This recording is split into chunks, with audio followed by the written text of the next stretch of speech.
بسم اللہ الرحمن الرحیم۔ السلام علیکم دوستو، دنیا بھر کی خبروں میں آج آپ سنیں گے، لیکن اس سے پہلے اگر ہو سکے تو لائک اور سبسکرائب کا بٹن ضرور دبا لیں۔ شکریہ۔ روس نے امریکہ کو ایک بار پھر خبردار کیا ہے کہ وہ اسرائیل کی ایران کے خلاف شروع کی گئی جنگ میں شامل نہ ہو۔ یہ انتباہ دوستو اس وقت کیا گیا ہے جب امریکہ کے اس جنگ میں کودنے کے بارے میں مختلف خبریں اور موقف پیش کیے جا رہے ہیں۔ روس ایران کا اہم ترین اتحادیوں میں سے دوستو ایک ہے۔ دونوں ملکوں کے درمیان گہرا اور فوجی تعاون اور شراکت داری موجود ہے۔ ایران پر اسرائیلی حملوں کے باوجود روس نے اس تناظر میں ایران کو بظاہر کوئی مدد نہیں دی ہے۔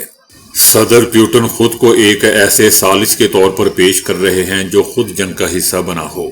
اب روس کی طرف سے کہا جا رہا ہے کہ ہم امریکہ کو خبردار کرنا چاہتے ہیں کہ وہ اس جنگی ماحول میں شامل نہ ہو۔ روس نے امریکہ کو خبردار کرتے ہوئے کہا ہے کہ ایران میں امریکی فوجی کارروائی امریکہ کا انتہائی خطرناک قدم ہوگا، جس کے بہت غیر متوقع اور منفی نتائج سامنے آئیں گے۔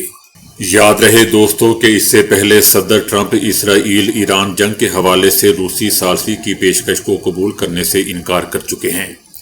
صدر ٹرمپ کا یہ ثالثی مسترد کرتے ہوئے کہنا تھا کہ روس پہلے اپنے یوکرین کے ساتھ جھگڑا ختم کرے، پھر یہاں ثالثی کی بات کرے۔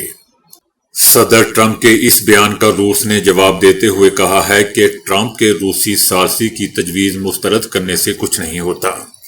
یہ پیشکش تو ان ملکوں کے لیے کی گئی ہے جو اس جنگ کے براہ راست فریق ہیں، یعنی ایران اور اسرائیل۔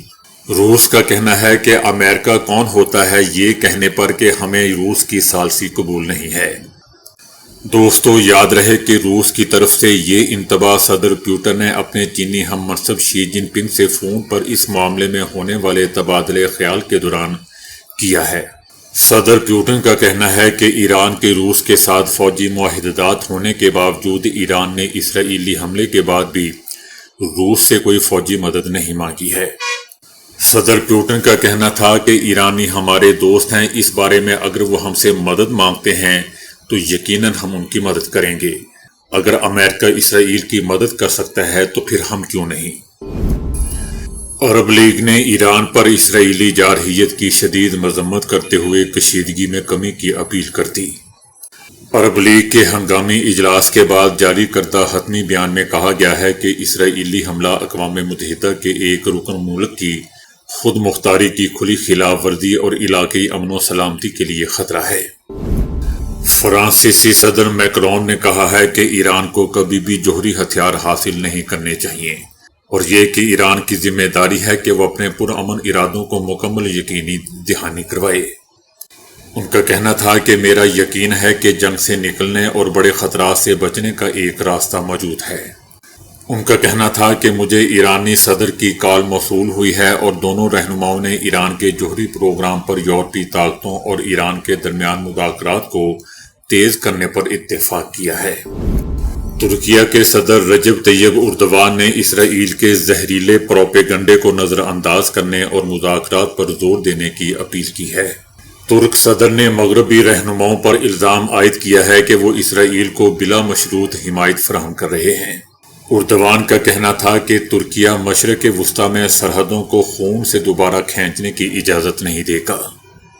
ترک صدر رجب طیب اردوان نے OIC کے 57 رکن ممالک سے کہا ہے کہ یہ ہمارے لیے انتہائی اہم ہے کہ ہم اسرائیل کی غنڈہ گردی کو ختم کرنے کے لیے نہ صرف فلسطین میں بلکہ شام، لبنان اور ایران میں بھی زیادہ یکجہتی کا مظاہرہ کریں۔ اردوان کا کہنا تھا کہ ایران پر اسرائیلی حملے امریکہ کے ساتھ نئے جوہری مذاکرات سے پہلے کیے گئے، جن کا مقصد ان مذاکرات کو سبوتاژ کرنا تھا، جو کہ ہو گئے، اور یہ ظاہر کرتا ہے کہ اسرائیل مسائل کو سفارتی ذرائع سے حل نہیں کرنا چاہتا، صرف غنڈہ گردی اور بدماشی سے حل کرنا چاہتا ہے۔ استنبول میں OIC کے اجلاس سے خطاب کرتے ہوئے ترک صدر رجب طیب اردوان نے ان ممالک سے اپیل کی ہے جو اسرائیل پر اثر و رسوخ رکھتے ہیں کہ وہ اسرائیل کے زہریلے پروپیگنڈے پر کان نہ دھریں اور وسیع تر جنگ کو روکنے کے لیے بات چیت کے ذریعے حل تلاش کریں۔ انہوں نے مسلم ممالک پر زور دیا کہ وہ بین الاقوامی قانون اور اقوام متحدہ کی قراردادوں کی بنیاد پر اسرائیل کے خلاف مؤثر پابندیوں کے نفاذ کے لیے اپنی کوششیں تیز کر دیں۔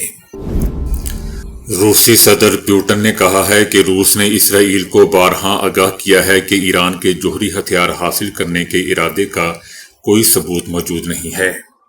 روسی صدر کا کہنا تھا کہ روس اور عالمی جوہری توانائی ایجنسی IAEA کے پاس کبھی بھی ایسا کوئی ثبوت نہیں رہا کہ ایران جوہری ہتھیار حاصل کرنے کی تیاری کر رہا ہے، اور ہم نے بارہا اسرائیلی قیادت کو اس سے آگاہ کیا تھا۔ صدر پیوٹن کا دوستو یہ بھی کہنا تھا کہ روس ایران کے پرامن جوہری پروگرام کو فروغ دینے میں اس کی حمایت کے لیے بالکل تیار ہے، اور ایران کو اس کا حق بھی حاصل ہے۔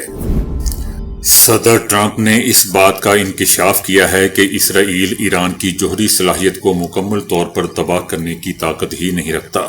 ان کا کہنا تھا کہ وہ ہمیشہ امن کے داعی رہے ہیں، لیکن بعض اوقات امن قائم رکھنے کے لیے سختی بھی ضروری ہے۔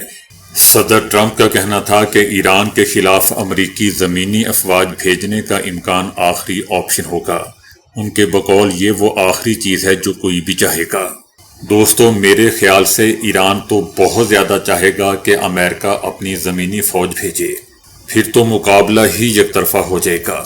ایران سے اس زمینی فوج کو ایسی پھینٹی لگے گی تو پھر امریکہ اور اسرائیل کبھی بھی زندگی میں کسی ملک میں اپنی زمینی فوجی نہیں بھیج سکیں گے، اور ہو سکتا ہے کہ اپنی زمینی افواج کی یونٹ ہی ہمیشہ کے لیے ختم کر دیں، کیونکہ دوستو سب جانتے ہیں کہ یہ لوگ لڑنا ہی نہیں جانتے، صرف ٹیکنالوجی استعمال کرتے ہیں۔ ان کا نہ تو حوصلہ ہے اور نہ ہی زمین پر لڑنے کا ہنر۔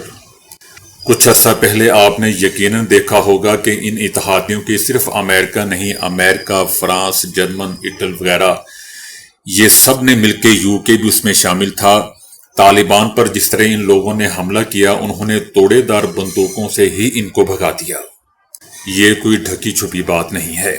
بہرحال ٹرمپ کا کہنا تھا کہ وہ ایران کو کچھ وقت دے رہے ہیں تاکہ صورتحال کا جائزہ لیا جا سکے۔ ان کا کہنا تھا کہ میرا خیال ہے کہ زیادہ سے زیادہ 2 ہفتے لگیں گے، اس سے زیادہ نہیں۔ ایران کی جوہری تنصیبات پر بات کرتے ہوئے صدر ٹرمپ کا کہنا تھا کہ اسرائیل کے پاس ایران کے فوردو پر واقع زیر زمین جوہری تنصیب کو تباہ کرنے کی صلاحیت موجود نہیں ہے۔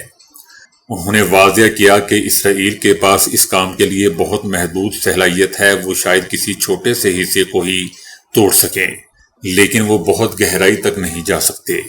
ان کے پاس اس کی صلاحیت موجود ہی نہیں ہے۔ دوستو، میرے خیال سے ٹرمپ یہ بھی کہتے کہ ہمارے پاس اس کی صلاحیت تو ہے، لیکن ہمیں وہاں جانے سے ڈر لگتا ہے۔ ساتھ یہ بھی کہہ دیتے، ڈر تو دوستو لگ ہی رہا ہے، ساری دنیا جانتی ہے۔ پرسے صبح صرف ایک زبردست ایران نے حملہ کیا تو اس کے بعد ٹرمپ کا بیان آیا کہ ہم 2 ہفتے کے بعد بتائیں گے کہ ہم جنگ میں شامل ہوں گے یا نہیں۔ 2 ہفتوں کے بعد جب ایران ایسا ہی ایک اور حملہ کرے گا تو ٹرمپ صاحب 3 ہفتوں پہ چلے جائیں گے، ایسا پھر 4 ہفتوں پہ چلے جائیں گے۔ یہ ہے ان کی اصل اوقات۔ بہرحال صدر ٹرمپ کے منہ سے سچی بات نکل ہی گئی۔ ان کا کہنا تھا کہ ایسی کسی کارروائی کی شاید ضرورت ہی نہ پڑے، شاید ایسا کرنا ضروری نہ ہو۔ صدر ٹرمپ نے ایران کے جوہری پروگرام سے متعلق اپنی انٹیلیجنس کمیونٹی کے موقف کو بالکل مسترد کر دیا ہے۔ صدر ٹرمپ نے کہا ہے کہ میری انٹیلیجنس کی کمیونٹی غلط ہے۔ ٹرمپ کے اس بیان نے امریکی پالیسی اور انٹیلیجنس اداروں کے درمیان دوستو تضاد کو مزید نمایاں کر دیا ہے۔ دوستو، امریکہ کی انٹیلیجنس ایجنسی نے کہا تھا کہ ایران کے جوہری ہتھیار بنانے کے کوئی شواہد نہیں ملے ہیں۔ صدر ٹرمپ کا کہنا تھا کہ وہ اسرائیل اور ایران کے درمیان ممکنہ جنگ بندی معاہدے کی حمایت شاید کرے، مگر ساتھ ہی واضح کر دیا کہ اسرائیل جنگ کے لحاظ سے بہتر پوزیشن میں ہے۔ دوستو، وہ الگ بات ہے کہ پوری دنیا اس کو جوتے پڑتے ہوئے دیکھ رہی ہے۔ صدر ٹرمپ ساتھ یہ بھی کہتے ہیں کہ پوزیشن تو بہتر ہے لیکن جوتے ضرور کھا رہی ہے، کیونکہ ایسا جوتا دنیا میں پہلی بار بنا ہے جو اسرائیل پر برس رہا ہے۔ کیونکہ دوستو اس سے پہلے ایسے جوتے پڑتے ہم نے کبھی اسرائیل کو نہیں دیکھا، کیونکہ یہ جوتے بنانے والوں کو ہی نیست و نابود کر دیتے تھے۔ بہرحال صدر ٹرمپ نے یورپ کی صلاحیتوں پر بھی عدم اعتماد کا اظہار کرتے ہوئے کہا کہ یورپ اس تنازع یعنی اسرائیل ایران کے تنازع میں مدد نہیں کر پائے گا۔ صدر ٹرمپ کا یہ بھی کہنا تھا کہ پاکستان بھارت کی جنگ بند کروانے پر مجھے نوبیل پرائز ملنا چاہیے، مگر نوبیل پرائز لبرلز کو ملتا ہے، یہ لوگ مجھے نہیں دیں گے۔ دوسری طرف دوستو، ایران نے ایک بار پھر سختی سے واضح کر دیا ہے کہ جب تک اسرائیل ایران پر فضائی حملے بند نہیں کرتا اس وقت تک امریکہ سے براہ راست بات چیت ممکن ہی نہیں ہو سکتی۔ اقوام متحدہ کی سلامتی کونسل کے ایک ہنگامی اجلاس کے دوران امریکی سفیر کی زبان پھسل گئی۔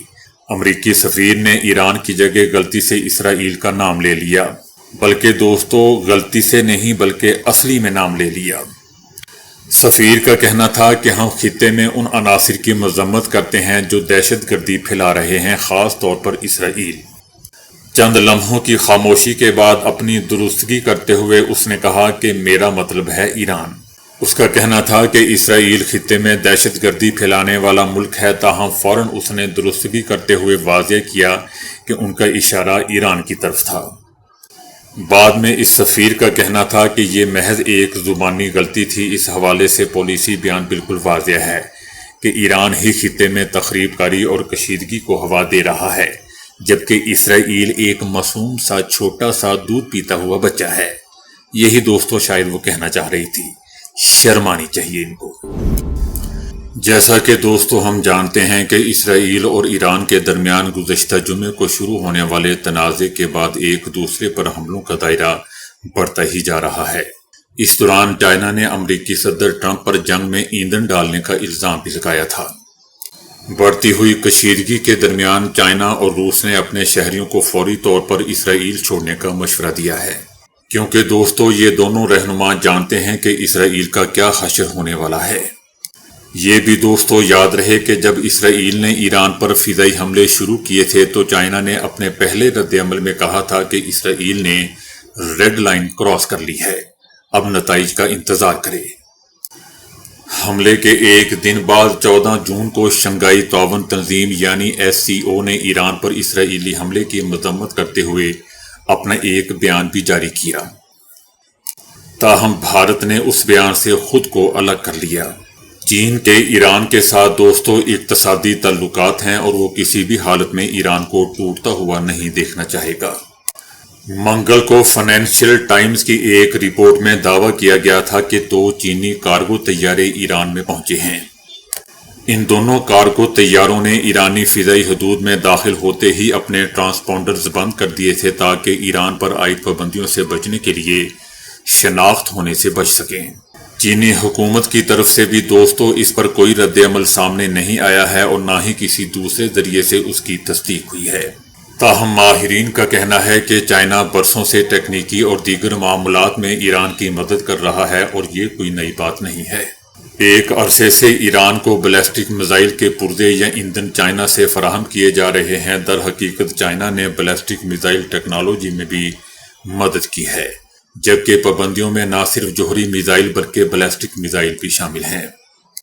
بیلسٹک میزائلوں میں وہ دھات جو اونچائی پر راکٹ کی گرمی کو برداشت کرنے کی صلاحیت رکھتی ہے، ایران کو چائنا سے فراہم کی جاتی ہے۔ ایران کے پاس اسے تیار کرنے کی صلاحیت نہیں ہے اور ٹرانسپونڈرز بھی چائنا سے ہی آتے ہیں اور مختلف حصوں میں آتے ہیں۔ یہ ماضی میں بھی مختلف راستوں سے ایران پہنچتے تھے۔ کہا جاتا ہے کہ چائنا اور ایران کے درمیان بیلٹ اینڈ روڈ کے تحت $400 ارب کا معاہدہ ہوا تھا اور کہا جاتا ہے کہ چائنا ایران ریل کوریڈور اس کا ایک حصہ ہے۔ اس کوریڈور کے ذریعے پابندیوں کا شکار ایران چائنا کو تیل بیچ سکے گا اور وہاں سے سامان آسانی سے درآمد کر سکے گا۔ امریکہ اور مغربی ممالک نے ایران سے تیل خریدنے پر پابندی عائد کر رکھی ہے، جبکہ چائنا اس کا موقف کا فائدہ اٹھاتے ہوئے بڑے پیمانے پر سستے نرخوں پر ایرانی تیل درآمد کر رہا ہے۔ ایران کی تیل کی برآمدات کا 80% سے زائد حصہ چائنا کو جاتا ہے اور وہ روزانہ 15 لاکھ بیرل تیل ایران سے خریدتا ہے۔ اگرچہ دوستو چائنا بین الاقوامی پابندیوں سے بچنے کے لیے تاریک، بیڑے اور ناقابل شناخت ادائیگی کے طریقے استعمال کرتا ہے، لیکن یہ سچ ہے کہ چائنا نے سستا ایرانی تیل خرید کر اربوں ڈالر کی بچت بھی کی ہے۔ چائنا مغرب کی طرف سے لگائی گئی پابندیوں کو ایک موقع کے طور پر لیتا ہے اور یہی وجہ ہے کہ چائنا لیبیا، شام اور ایران جیسے ممالک کی حمایت کرتا ہے۔ لیکن یہ صرف معاشی مفاد ہی نہیں ہے بلکہ یہ سیاسی اور جغرافیائی مفادات بھی ہیں اور چائنا اسے آگے لے جانے کا ارادہ رکھتا ہے۔ چائنا اپنے وسیع سیاسی مفادات کے پیش نظر یہ نقصان برداشت کرنے کے لیے تیار ہوگا جو ایران میں ہو رہا ہے، اور یہ بھی امکان ہے کہ بھاری نقصان اٹھانے کے باوجود چائنا خطے میں سب سے زیادہ سرمایہ کاری جاری رکھے۔ اس کے علاوہ چائنا وسطی ایشیا سے یورپ تک زمینی راستہ بنانے کی کوشش کر رہا ہے تاکہ بحر عرب اور بحر الکاہل کے سمندری راستے کو بائی پاس کیا جا سکے۔ اس سے وقت اور لاگت میں بھی کمی آئے گی۔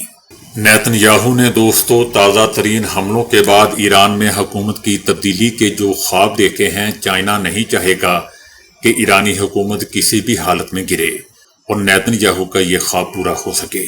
صدر ٹرمپ نے کہا ہے کہ اب ہمارا ایران کے آسمانوں پر مکمل کنٹرول ہے۔ ایران کے پاس اچھے اسکائی ٹریکر اور دیگر دفاعی ساز و سامان بڑی مقدار میں موجود تھے، لیکن وہ امریکہ کے تیار کردہ آلات کا مقابلہ نہیں کر سکتے۔ ایسے میں سب سے بڑا سوال دوستو یہ ہے کہ جنگ مزید بڑھنے کی صورت میں چائنا کا رد عمل کیا ہوگا۔ مغربی ایشیا میں دوستو چائنا کی موجودگی تقریباً 1.5 دہائی پرانی ہے، جبکہ امریکہ وہاں 1945 سے براہ راست موجود ہے۔ اسرائیل اور امریکہ اب بھی مغربی ایشیا کی جغرافیائی سیاست میں ڈرائیونگ سیٹ پر موجود ہیں۔